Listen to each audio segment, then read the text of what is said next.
He abused a prisoner without knowing who she really was. Subscribe and write in the comments where you're watching from.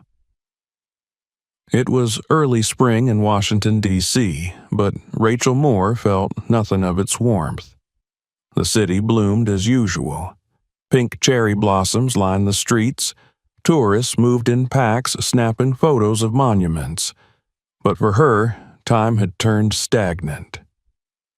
She stood motionless by the windows of her federal office building, watching a flag ripple in the wind while clutching an envelope to her chest. The seal of the Department of Justice glared back at her, official and unfeeling. Inside the envelope was the autopsy report of her niece, Lauren Moore, 22, honors student, daughter of Rachel's late brother. 4 months earlier, Lauren had been arrested in Biloxi, Mississippi, for what the police described as attempted retail fraud. A carton of baby formula. Security footage never surfaced. Lauren's public defender had filed one motion before the case went cold, and her client disappeared into the prison system. The family received no calls, no letters, no confirmation of transfer, only a death certificate delivered with bureaucratic coldness. The certificate claimed a heroin overdose. Lauren had never touched a drug in her life. Rachel, a seasoned federal analyst in institutional accountability, had seen hundreds of falsified reports, massaged data, redacted confessions. She knew the game. But seeing Lauren's name on a fake cause of death report made her heart burn with a fury she hadn't felt in decades. When the body arrived, things got worse. Rachel had insisted on a private coroner. The state's autopsy was shallow, filled with boilerplate language, but Dr. Hayworth, who owed Rachel a favor from a past whistleblower case, delivered the truth in a hushed voice over the stainless steel table. Multiple surgical removals, he said, lifting the sheet. Kidneys, liver, uterus, surgical precision. She didn't die of heroin, Rachel. This girl was harvested. Rachel didn't flinch, not then. She only asked to be left alone with the body. In that sterile, silent room, she sat beside Lauren's pale, sewn-shut form and wept for the first time in years. The same hands that had carried Lauren as a baby now hovered above her chest, trembling, powerless. 2 nights later, a flash drive arrived at her doorstep. No label. Just a manila envelope shoved under her door during a thunderstorm. She'd been dozing on her couch when the wind carried the sound of paper across the hardwood floor. The footage inside was low resolution, but it shook her to her core. Dim hallways, women's voices, screams. A girl strapped to a metal table. Faces blurred. Nurses in private uniforms with no badges. At the end, one grainy frame, her niece's face, panicked, surrounded by surgical lights. Below the video, a single line of text. Follow the rats. Rachel didn't sleep. She dug deep into federal databases, scanning every record tied to Lauren's last known location. All roads led to one place, Pine Ridge Correctional Compound, a privately run women's facility buried in the swamps of southern Mississippi. No press access, no civil oversight. The prison boasted one of the highest rates of behavioral reform in the country. She contacted internal channels. Most brushed her off. One sent her a warning. This facility's protected under neo-struct contracts, national security tier. You dig, you disappear. Rachel had seen this before. She knew when fear cloaked corruption. She'd spent the last 20 years fighting institutional rot from the inside, exposing fraudulent rehab centers, breaking illegal adoption rings hiding behind church walls, taking down judges who sold juveniles to labor camps. But this wasn't just another system failure. This was personal. She requested satellite footage of the prison compound. She tapped into logistics data, noting inconsistencies in medical transport logs. Women discharged on paper but never showing up at their destinations. Shipments labeled as biomedical waste, leaving the compound under sealed contracts. Every breadcrumb led to a deeper hell. One file mentioned something called Level D. No inmate records matched the designation. No staffing rosters listed its personnel. In fact, Level D didn't officially exist. But in the grainy video, she remembered one woman whispering, just before being dragged into darkness, "Not D, please, not Level D."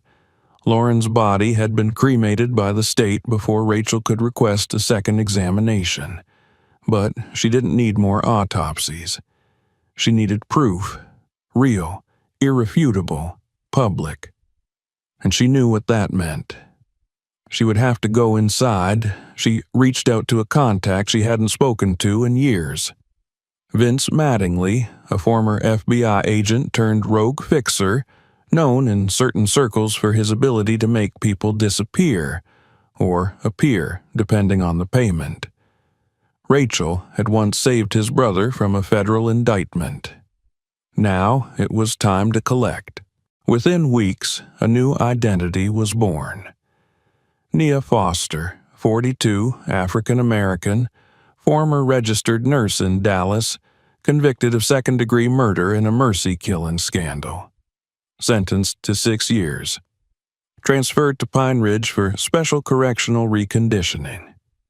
Her fabricated file was nearly bulletproof. Court records, forged signatures, psychiatric assessments, all polished and inserted into federal databases. Neil Struct would see her as another disposable number. Rachel sat through a sham arraignment. She wore handcuffs in a fake courtroom with a real judge who owed too many favors to say no. No press, no family. The verdict was swift. She was in the back of a prison transport bus 2 days later. The drive into Pine Ridge was long, and silent swamps flanked the 2-lane road. There were no towns for 30 miles. The air grew thick, buzzing with insects and humidity. The road ended at a gate surrounded by tall pine trees and concertina wire. A drone hovered overhead as they approached. The guards were waiting. "Welcome to Pine Ridge," one of them drawled, tall and thick-necked with mirrored sunglasses. "You belong to us now." Rachel said nothing. She had to remember who she was now. Nia, weak, timid, nobody. They stripped her in the intake room. 4 guards, no curtains, a running faucet masking laughter. Her fingernails were scraped clean, her hair cut short, every personal item confiscated. The uniform they gave her was 2 sizes too small. In a moment of brief privacy, Rachel caught her reflection in a cracked mirror. She looked like someone else. That was good. That was the point. They tattooed her wrist with a QR code and a number, C3157. A female warden, white, buzzcut, with a coiled whip on her belt, leaned in and whispered, "This is a place for obedience, not redemption. Forget whatever you were. You're just meat now." That night, Rachel lay on a rotting mattress, every muscle aching, trying to breathe through the stench of mildew and bleach. Her cellmate didn't speak. She only rocked in the corner, mouthing something over and over. Maybe a prayer, maybe nothing. At midnight, a scream echoed from down the corridor, then 2, then silence. Rachel didn't sleep. Her body shook with exhaustion, but her mind stayed alert. She counted every footstep outside the cell, memorized the guard shift patterns, watched the shadows on the wall. By morning, she had decided one thing. If she had to crawl through hell to expose the truth, she would do it. If she had to bleed, she would bleed. But she would not break. Not here. Not where they buried her niece alive. The first morning in Pine Ridge began not with sunlight, but with a siren. A deep mechanical howl tore through the silence like a blade, vibrating the metal bed frame against Rachel's back. Her body jolted upright. She had barely slept, and when she did, her dreams were thick with screams and faces she couldn't name. The stench of mildew and urine clung to her skin. As she sat up, blinking in the pale blue light from the hallway, her cellmate still rocked silently in the corner, arms wrapped around her knees, her eyes vacant as if she'd already been hollowed out and left behind. The door to the cell groaned open with hydraulic finality. A guard barked something unintelligible, and before Rachel could gather her thoughts, she was yanked up by the arm and shoved into a line of women already assembling in the corridor. No one made eye contact. The silence was total except for the rhythmic stomp of boots and the occasional muttered command. Rachel tried to regulate her breathing, to remain in character. Nia was timid. Nia was forgettable. Nia didn't question. She kept her head down and moved with the herd. They were marched single file to a processing bay where a line of women in soiled uniforms stood barefoot on the cold concrete floor. A towering male officer, his belt heavy with zip ties and pepper spray, patrolled between them like a warden of the underworld. He gestured to a row of crates stacked with what looked like dented plastic trays and plastic utensils. "Breakfast," he said, his southern drawl thick and wet. "Eat fast. You'll earn your next meal." Rachel stepped forward and picked up a tray. The contents were barely food. A slice of grayish meat product, a scoop of cold grits, and a cup of orange liquid that smelled faintly of ammonia. Her stomach twisted, but hunger and weakness would make her a target. She forced herself to swallow the bites mechanically, watching the guards more than the women around her. Most ate quickly, eyes trained on their food or the floor. To her left, one woman coughed blood into her cup. No one reacted. Rachel's jaw clenched. Every instinct screamed to act, to say something, to demand answers, but that would get her noticed.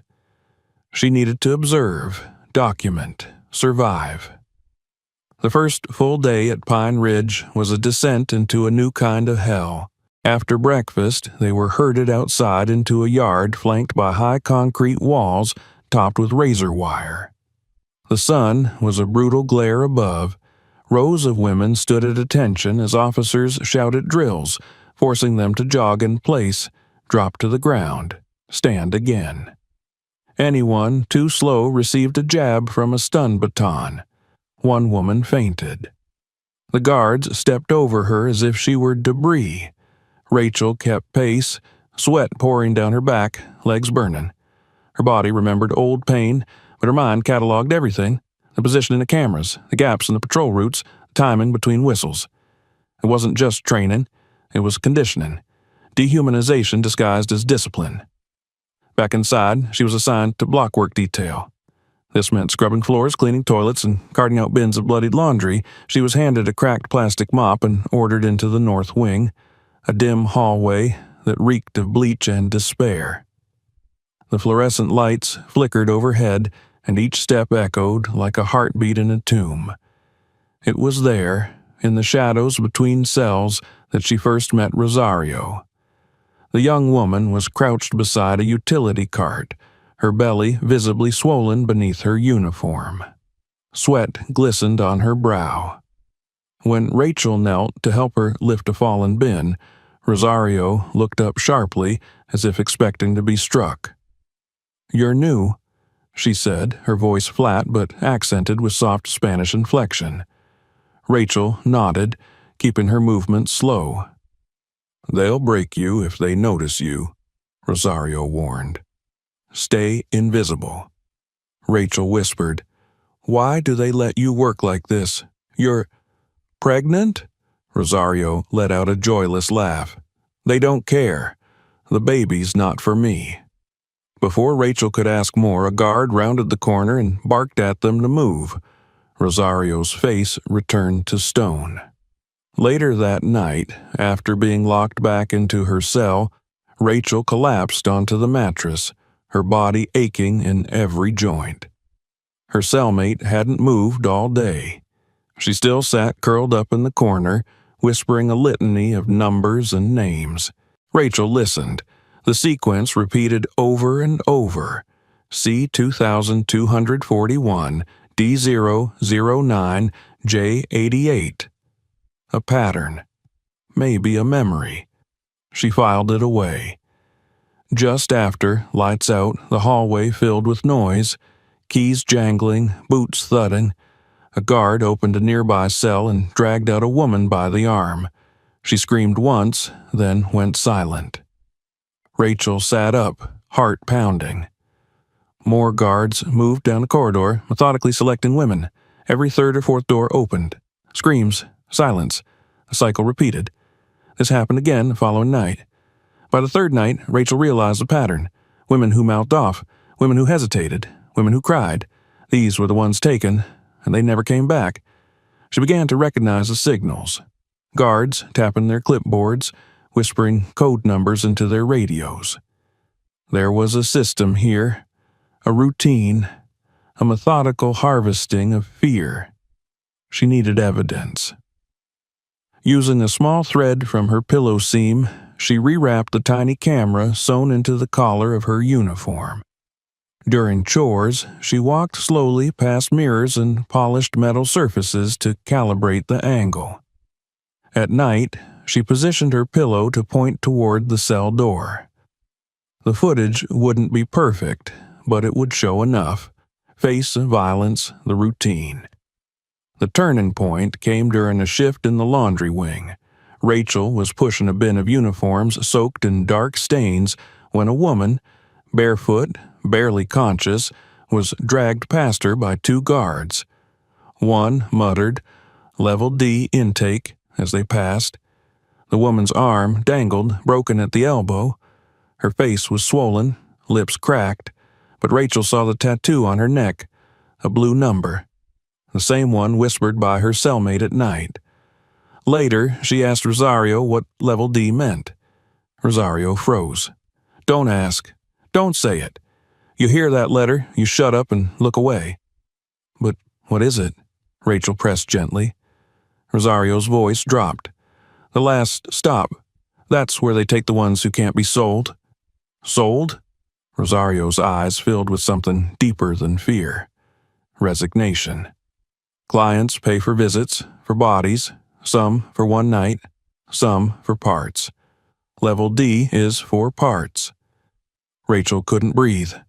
Back in her cell, she lay awake listening to the scraping of metal, the shifting of bodies, the breath of her ghost-like roommate. She whispered softly, "Lauren, I'm going to find them. I swear it." The next morning, her number was called C3157. She was being moved to Block C. As she packed her few belongings, Rosario passed by on her own assignment. She didn't speak, but their eyes met. Rachel saw it clearly now.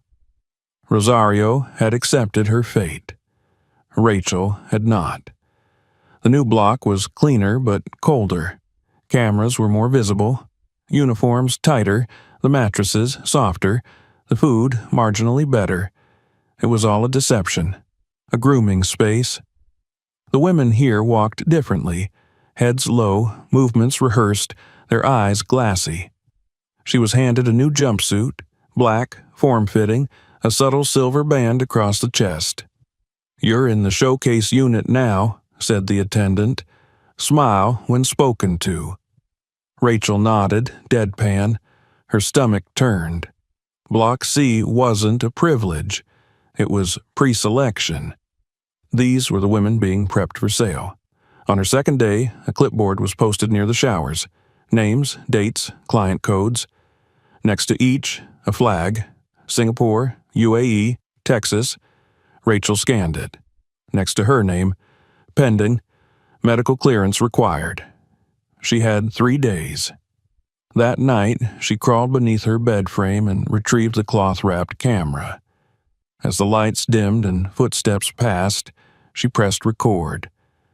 The silence felt heavier now, like the air knew what was coming. Rachel didn't flinch. She had come here for the truth, and Pine Ridge was about to give it to her. Rachel quickly learned that Block C was a different kind of prison. Here, cruelty didn't wear the face of brute force. It came dressed in professionalism, in polite orders wrapped in cold voices, in medical checkups that led nowhere, and in reassurances whispered by the very people orchestrating hell. It was the waiting room of the slaughterhouse, sterile and calm, where the condemned were made to feel like assets, not humans. On her third day in C, she was assigned a new cell. It was slightly larger, with better lighting and a private sink. The concrete floor had been painted a pale gray, and there were no obvious signs of mold or rust. But the cleanliness only deepened her unease. There was something surgical about this wing, something that made her skin itch. The other women here were younger, quieter, more obedient. They moved like puppets, trained to stay still until told otherwise. Each woman had a number on her sleeve and a small barcoded tag stitched just below the collarbone of her uniform. Rachel quickly learned what they meant. Those with green tags were new intakes. Yellow tags indicated behaviorally adjusted, which meant compliant, emotionally flattened. Red tags were rare and marked as ready for transfer. Transfer where, no one said. At breakfast, Rachel sat beside a young woman named Camilla who barely touched her food. Her face was pale, hollowed by exhaustion. When Rachel quietly asked her what the red tags meant, Camilla glanced toward the camera dome in the ceiling, then whispered without turning her head. "It means they've been chosen. For travel." "Travel where?" Rachel asked. Camilla's eyes watered. "Out of the country, out of their body. Depends on the price." Later that day, Rachel was summoned to the medical bay. 2 guards escorted her down a narrow hallway that curved at a slight angle, so you could never see more than 20 feet ahead.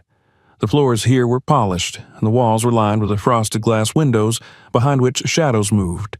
Nurses, doctors, men in suits. She was led to a private exam room and ordered to strip.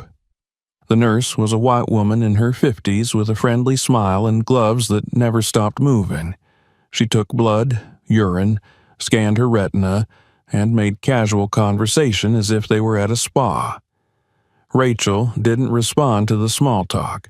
She kept her eyes on the ceiling and counted the seconds between each beep of the monitor. When the nurse left, Rachel was alone for 2 minutes.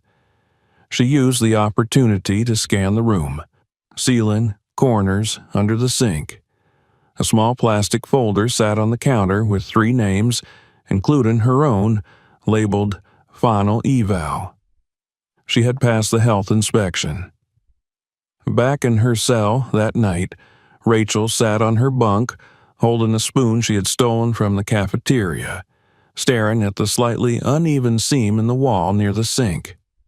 She used the spoon's edge to wedge open a hairline crack, then carefully inserted a square of cloth. Inside was the camera, still functioning, still recording. She adjusted its angle toward the door and returned to the bed. That night, she watched through half-closed eyes as the hallway filled with motion. At exactly 2:13 a.m., 2 guards in black uniforms arrived with a rolling stretcher. They entered the cell across from hers. 10 minutes later, they emerged with a limp woman under a sheet. The sheet wasn't covering a body so much as hiding evidence. Rachel could see the blood-stained soles of bare feet and one pale arm dangling over the side. The next morning, that cell was empty. No one asked where the girl had gone. The next night, it happened again. Different room, different woman, same stretcher. Rachel's pulse thundered in her ears. Her camera had captured both incidents, time-stamped, angle-marked. The footage alone wouldn't be enough. She needed names. She needed records. On the fourth day, she faked a fainting spell during laundry duty. As planned, the guard assigned to her had to run for help. While alone in the supply closet, Rachel forced open the maintenance panel behind the detergent shelves. Inside were wires, a rotor, and a tablet mounted to the wall, used to log transport manifests and room assignments. She scrolled quickly. Rows of data streamed past her eyes. Names, numbers, codes, destinations. Some were marked departed medical custody. Others simply read disposed. One name froze her hand. Lauren Moore. Her niece's name appeared on a transfer manifest dated 4 months prior, with the notation Full Harvest, Tier 3 authorized. A second entry listed a location in Panama and the word disbursed. Rachel nearly dropped the tablet. Her breath caught in her throat. It was real. Everything. She gritted her teeth and took a picture with the tiny camera in her collar. She scrolled further. Dozens of names. Hundreds. Some she recognized from whispers on the block. Others had never even appeared in official prison records. Their bodies, their lives, had been rewritten, erased with the keystroke of a corporate ledger. That night, she couldn't sleep. She sat with her back to the wall, hands wrapped around her knees, while her heart beat like a war drum. Everything was becoming clearer. Block C was a grooming zone. Level D was the final destination. The system was not just corrupt, it was designed for extraction. At dinner, she found Rosario. The woman was thinner than before, her belly lower, her eyes shadowed with terror. Rachel sat beside her, careful not to touch. "I saw her name," Rachel whispered. "Lauren. She was sent to Panama, disbursed." Rosario's jaw trembled. She looked down. "They told me they'd let me keep my baby if I behaved. They lied." Rosario shook her head. "I know." A week passed. Rachel continued collecting footage, transfers, intake routines, surveillance logs. The camera in her wall now held several hours of critical evidence. At every opportunity, she moved like a ghost, silent, unnoticed, watching everything. But the guards were growing more aggressive. Twice, women from her block were beaten for moving too slowly. One was dragged screaming into the showers and returned unconscious. The tension hung heavy in the air. Then her name was called. Rachel was summoned not to medical, but to processing. When she arrived, she was met by 2 guards in black, not gray.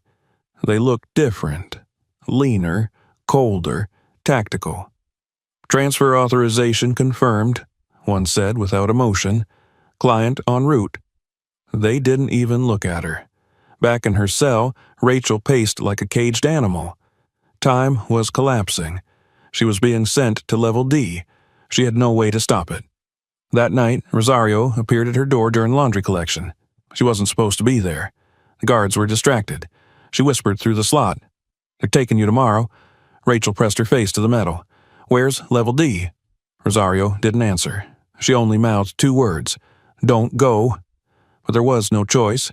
At 4:27 a.m., the lights in her cell clicked on. 2 guards entered with restraints. Rachel offered no resistance. They shackled her wrists and ankles and led her down a corridor she hadn't seen before.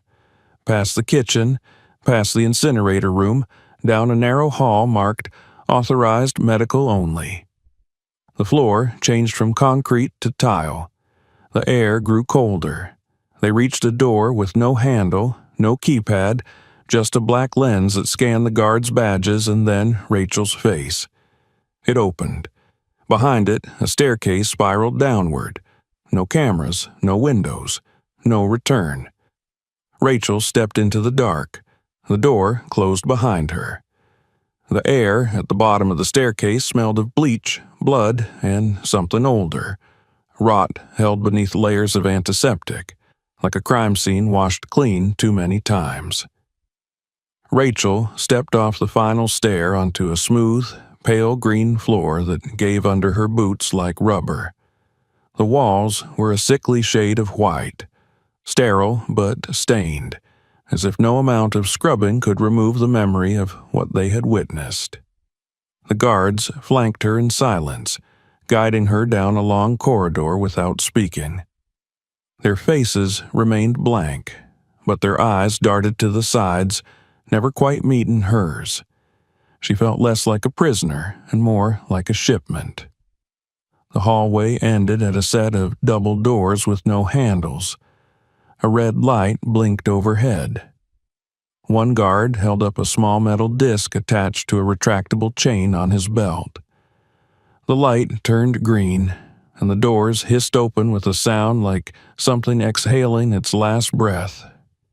Beyond the threshold, Level D revealed itself in all its concealed horror.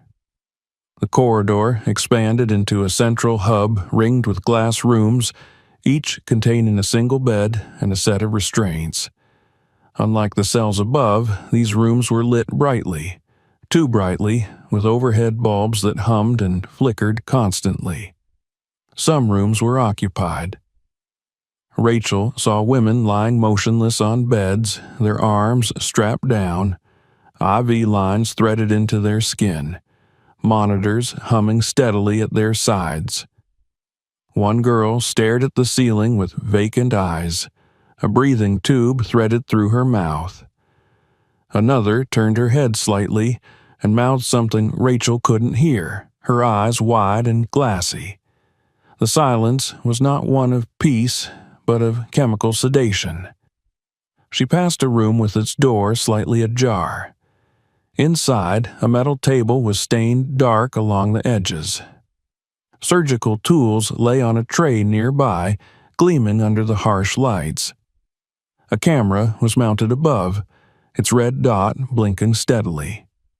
Behind the table stood a tall man in a white coat, bald with wire-rimmed glasses. He didn't look up as Rachel was escorted past. He was carefully folding gauze into a steel container as if preparing for another procedure. There was no hurry in his movements, no urgency, only the mechanical efficiency of repetition. They reached a final hallway marked in bold red letters. Authorized surgical transfer, tier access only. At its end stood a thick steel door. The guard closest to Rachel pressed a fingerprint to a scanner, and the door groaned open. Inside was a room unlike the others. It was quieter. A cold table sat in the center, surrounded by machines Rachel recognized from trauma hospitals. Heart monitors, blood filtration units, oxygen regulators. Cabinets lined the walls, filled with labeled bags and metal trays. Along one wall was a computer monitor, its screen displaying a live feed of medical data, heart rates, oxygen levels, blood compatibility charts. Underneath, a list of names, each one followed by a number, a flag, and a green check mark. Her name was near the bottom. Nia Foster, Tier 2 compatibility. Client, confidential, estimated value, $280,000. The man in the white coat entered the room, glancing briefly at her without expression. He spoke not to her, but to the guards. Prepare her for preliminary screening. Full spectrum, no sedation. Rachel's breath caught. Her pulse surged, but she forced herself to remain still. The guards moved quickly, efficiently, as if they'd done this 100 times before. They unlocked her restraints and guided her toward the table. She lay down, her back pressing against the cool metal. Leather straps were secured across her wrists and ankles. A nurse entered, young, blonde, wearing pale green scrubs and a mask. Her hands didn't shake. She didn't look at Rachel. Wires were attached to her temples. A clamp was placed on her finger. A bright light beamed into her eyes. The machine beside her beeped once, then began to hum. "Vital baseline confirmed," the nurse said softly. The man in the white coat, she now saw the name stitched into his chest, Dr. H. Renner, stepped closer and examined a digital tablet. He tapped through screens, nodding occasionally. "She's strong, good muscle density, no signs of degeneration. Liver shows elevated stress, likely trauma-related, not significant." Rachel clenched her jaw. Her hands, though restrained, flexed beneath the straps. Her breathing stayed even. She had to remember who she was, what she had come here for. Every moment in this place was being recorded, not by surveillance, but by the camera hidden in her collarbone seam. Renner leaned over her face. His eyes were devoid of warmth, clinical and distant. "We're going to run a full imaging scan," he said. "After that, you'll be placed under observation. No questions, no movement. Understood?" She nodded. They wheeled her through another set of doors into a smaller room containing a CT scanner. The ceiling here was low, the walls padded. The guards stepped outside while the nurse administered contrast fluid through a vein in her arm. Rachel watched the fluid enter her bloodstream, cold and metallic. She felt it spread through her chest, her abdomen, her brain. She was inside the scanner for 10 minutes. 10 minutes of spinning, humming, and mechanical precision. 10 minutes during which she replayed every step of her plan, every piece of evidence collected, every whisper, every name. When it ended, they returned her to her glass room, strapped her back to the bed, and dimmed the lights. No explanation, no timeline, just silence. Rachel remained awake. Hours passed. Her stomach ached with hunger. Her mouth was dry. No one came. Then, sometime around what felt like night, a face appeared at the window. A woman. Black, late 30s, hair pulled into a tight bun, eyes alert but tense. She wore a guard's uniform, but her posture was off. She glanced behind her before tapping twice on the glass. Rachel blinked in response. The woman entered quickly, closing the door behind her. She approached the bed and leaned down. "My name is Joan," she whispered. "You're being moved in the morning. They already tagged your heart for extraction. Full Tier 2 clearance. Once they verify tissue compatibility, they'll take the rest." Rachel didn't flinch. "Then why are you here?" "Because you're not like the others. And because I've had enough of this place." Joan removed something small from her pocket, a plastic disc the size of a coin. She slipped it under Rachel's pillow. "Tracker, remote trigger. You'll press it when the extraction begins. You have one shot." "Who gets the signal?" "Whoever you sent your last upload to. If they're watching, they'll come." Rachel swallowed hard. "And if they don't?" Joan met her eyes. "Then you better make sure someone lives to tell the story." She was gone before Rachel could speak again. The next morning, she was unstrapped and escorted to the preparation chamber. Dr. Renner greeted her with a cold smile. On the screen behind him, her organ map glowed bright blue. "All markers confirmed. Transport team will arrive within the hour. Let's get you prepped." Rachel's heart pounded. She forced herself to tremble, to appear broken. "I'm scared," she whispered. "Will it hurt?" Renner looked amused. Only for a moment. She was guided onto a padded surgical bed. A nurse swabbed her chest. Machines were activated. Renner leaned in to place the oxygen mask over her face. That's when she pressed the trigger beneath the thin mattress. The red light blinked once, then again. Outside the prison walls, miles away, a signal burst to life. A laptop lit up in a parked car. A journalist's eyes widened.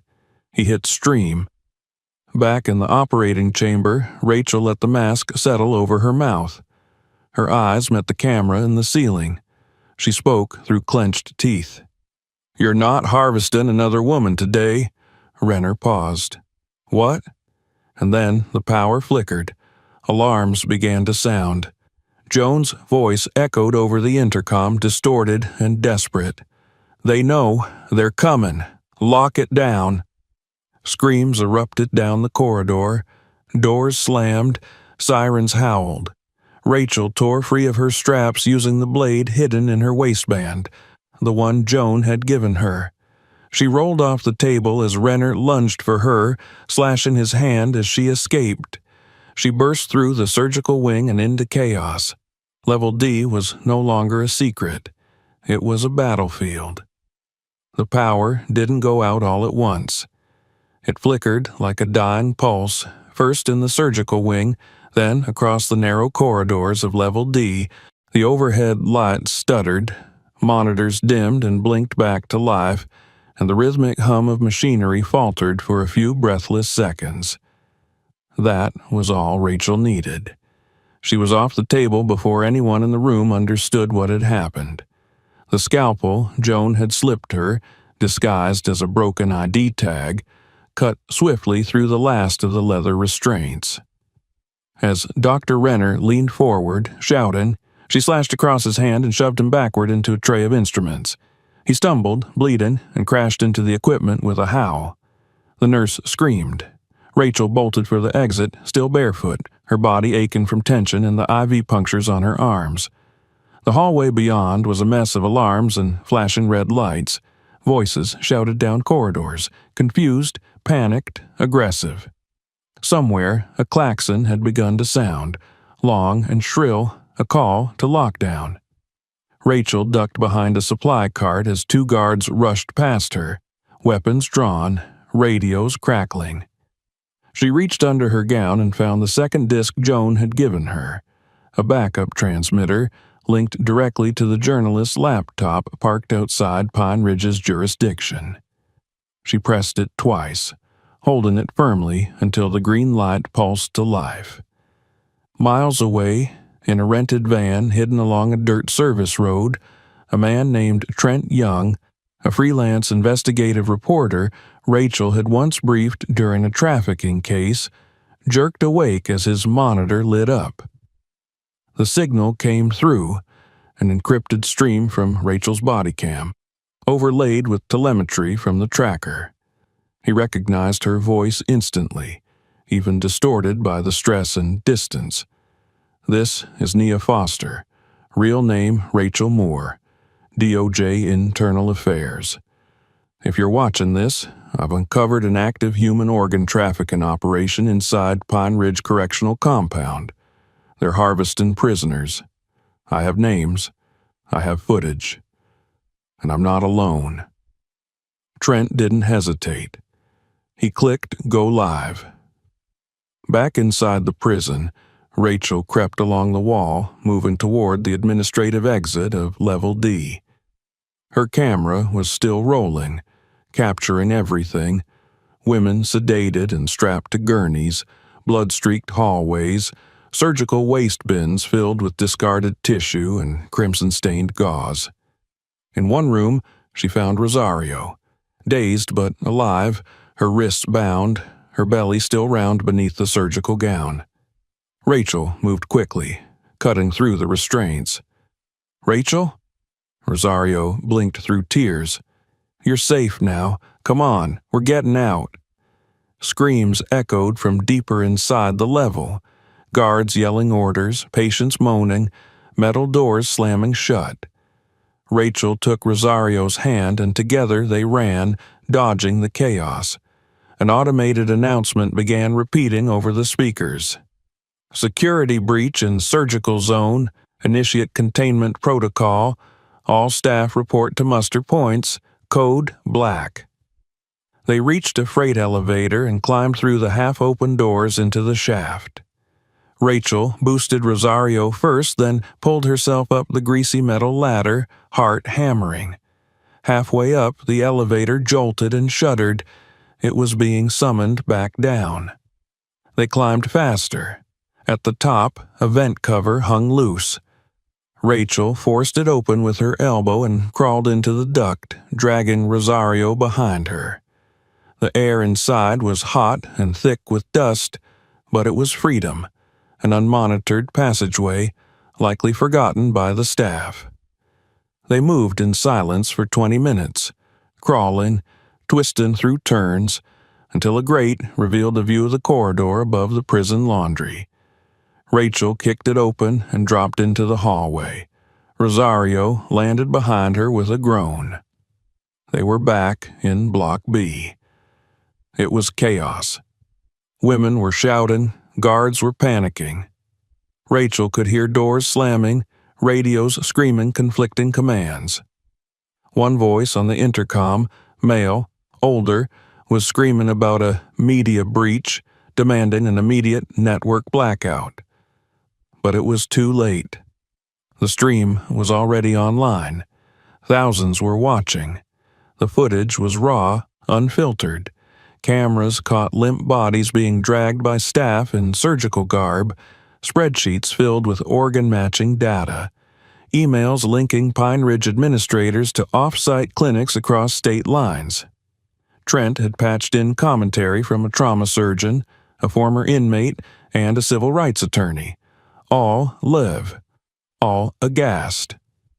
"This is not just negligence," the surgeon said, his voice trembling. "This is state-sanctioned eugenics. This is what medical war crimes look like." The story hit every major network within the hour.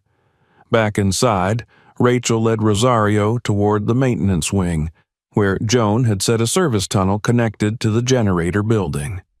They moved quickly, weaving through the dim, chaotic corridors. When they reached the locked grate that led to the tunnel, Joan was already waiting.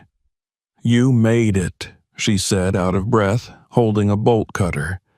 "I looped the internal alarms for 5 minutes. After that, I can't guarantee anything." "Where's the extraction point?" Rachel asked. Joan pointed to a digital watch on her wrist. "North utility exit. 30 minutes.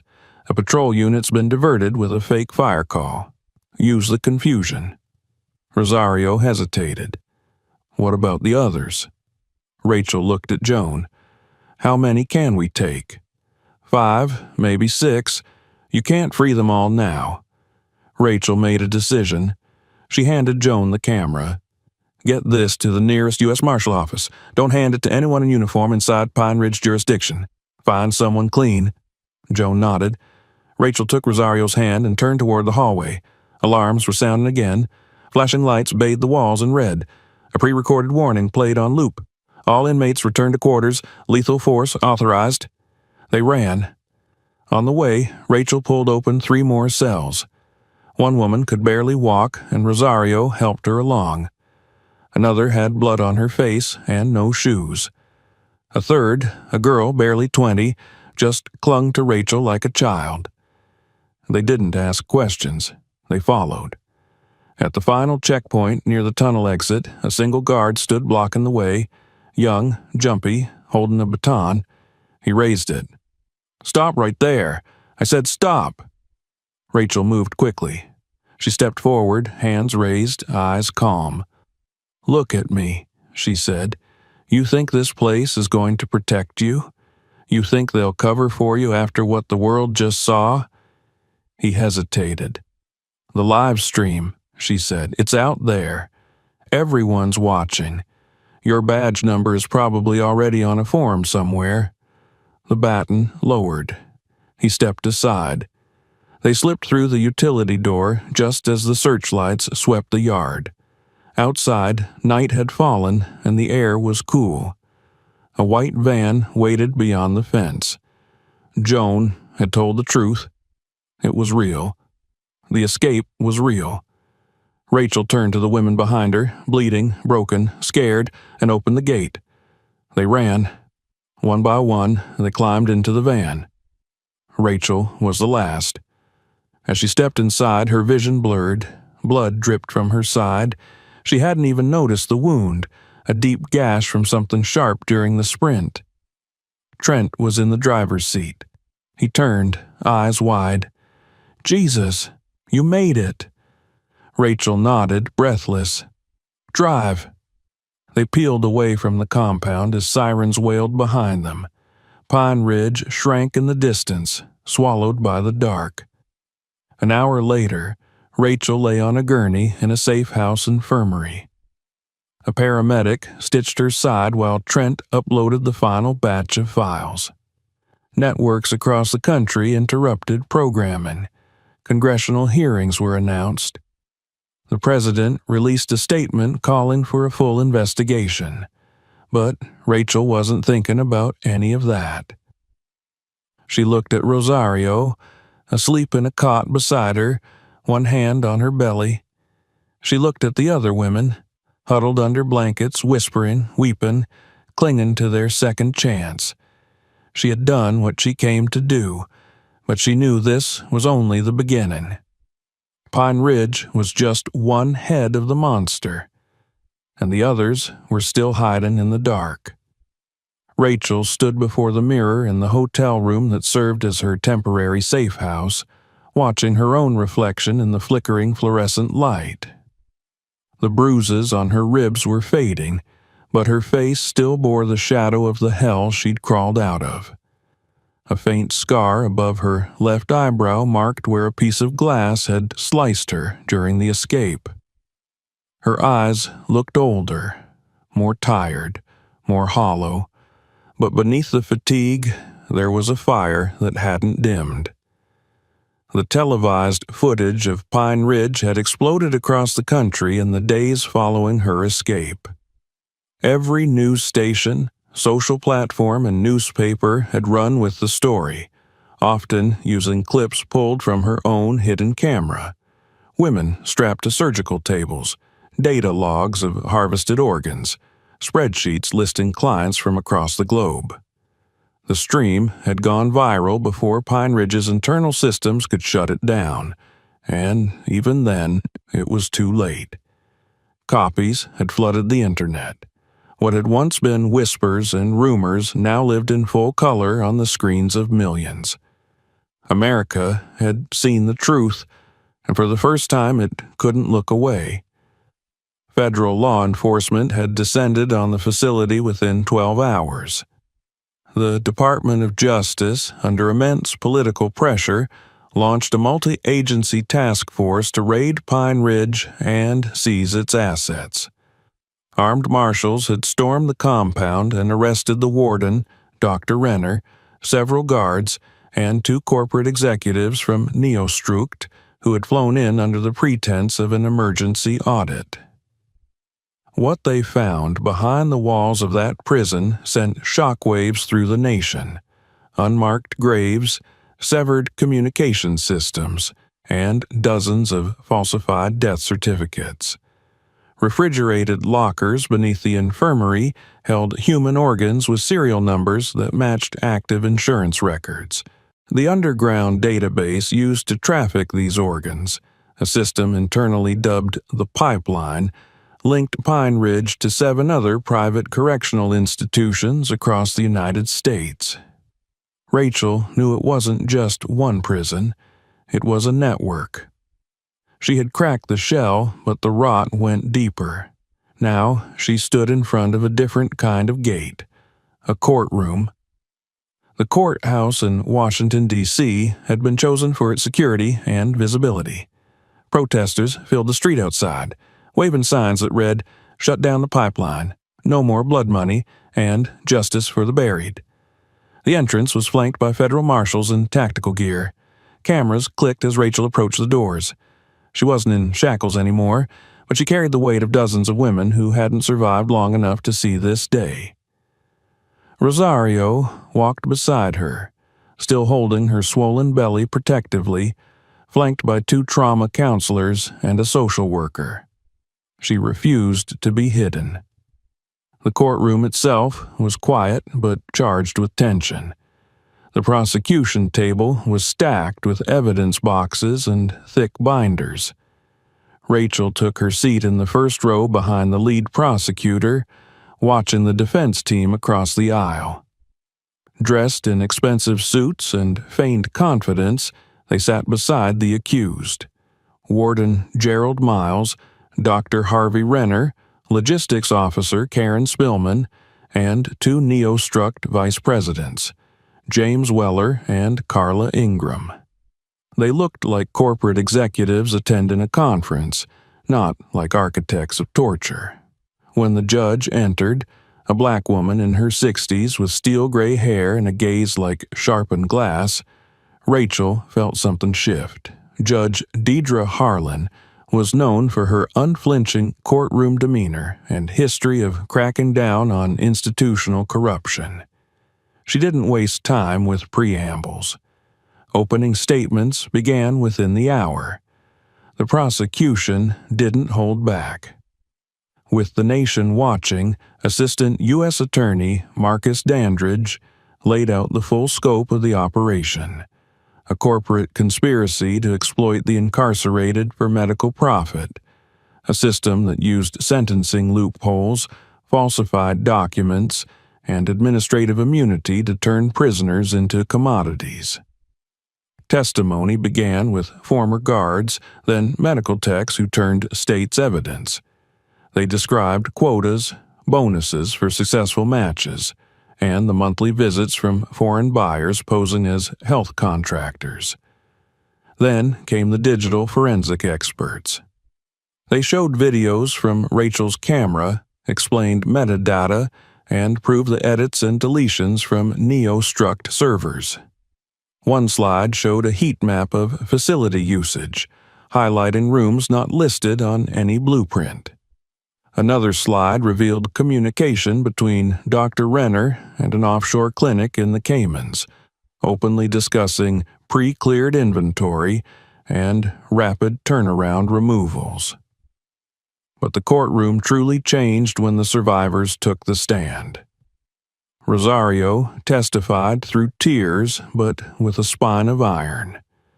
She spoke of the nights when women were pulled from their bunks, the humiliation of being labeled with numbers and colors, the trauma of having to pretend compliance to protect her unborn child.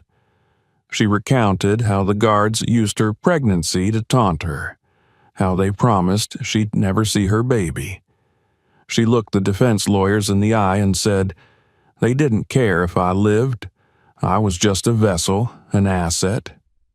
Then came others. Aisha, who had spent months sedated in Level B, trembled as she described waking up to find the scar across her abdomen, only to be told she had suffered a seizure. A young woman named Layla described being drugged and flown to a mansion in Florida for therapy, only to be assaulted and returned 2 days later with no memory of how she got there. Every testimony deepened the silence in the room. Rachel watched as the defense squirmed, offering procedural objections and flimsy denials. Their strategy hinged on claiming lack of knowledge, that neo-struct was unaware of the local practices, that medical procedures were subcontracted, that Dr. Renner was a rogue operative. But emails and signatures betrayed their lies. Every time they tried to deflect blame, another piece of documentation would be presented: contracts, logs, surveillance footage, voice recordings. It was a meticulous takedown. The final witness was Rachel herself. She took the stand wearing a plain suit and no makeup, refusing to appear as anything but what she was: a woman who had gone to hell and come back with the receipts. She described the setup, the infiltration, the conditions, the patterns. She named names. She described the moment she found Lauren's name in the database. When the prosecutor asked her what she saw that day, she looked straight at the judge and answered, "I saw my niece being priced like meat. I saw a flag next to her name. I saw a number. I saw that they had cut her apart and sold the pieces, and I realized she wasn't the first." When asked what she wanted from this court, she paused. Then she said, "Not just prison, not just fines. I want the world to understand that this system didn't malfunction. It worked exactly as it was designed, and it has to be dismantled." There was silence. Even the defense lawyers stopped writing. The trial lasted for 29 days. The verdict was unanimous. All 5 defendants were found guilty of conspiracy to traffic humans, second-degree murder, obstruction of justice, and illegal organ procurement. The judge sentenced each of them to life in federal prison without parole, and Neostruck's corporate charter was permanently revoked. Their assets were frozen, redirected to a National Victim Restitution Fund. Judge Harlan spoke directly to the gallery during sentencing. "This court acknowledges the failure not only of a company but of a system that let profit override humanity. May this ruling mark the beginning of true reform, not just words on paper." Outside, the crowd erupted, but Rachel didn't join them. She slipped out through a side door, walking past the steps where the media had gathered, her name now a symbol, a headline, a rallying cry. She walked until the sounds of cameras and applause faded behind her. She didn't want celebration. Not yet. She had a different destination. At a secure facility on the outskirts of town, she entered a large white building that had once been an office park. Inside, rows of hospital beds were arranged in gentle arcs beneath skylights. The women resting there were survivors from Pine Ridge and other prisons now under investigation. Counselors moved quietly between them. One wing had been converted into a nursery. Rosario sat in a rocking chair near the window, cradling a newborn boy. Rachel approached slowly. Rosario smiled. "I named him Justice." Rachel swallowed the lump in her throat. "It suits him." She reached out and touched the boy's tiny fingers. For a moment, everything was quiet, but only for a moment. Her phone buzzed. A message from the Department of Justice. A new tip. Another facility in Arizona. Same contractor. Same patterns. Rachel looked at the boy again. Then she stood. This war wasn't over. If this story moved you, don't forget to subscribe for more. Check out the next video and explore others on our channel. Share this video to help spread the message.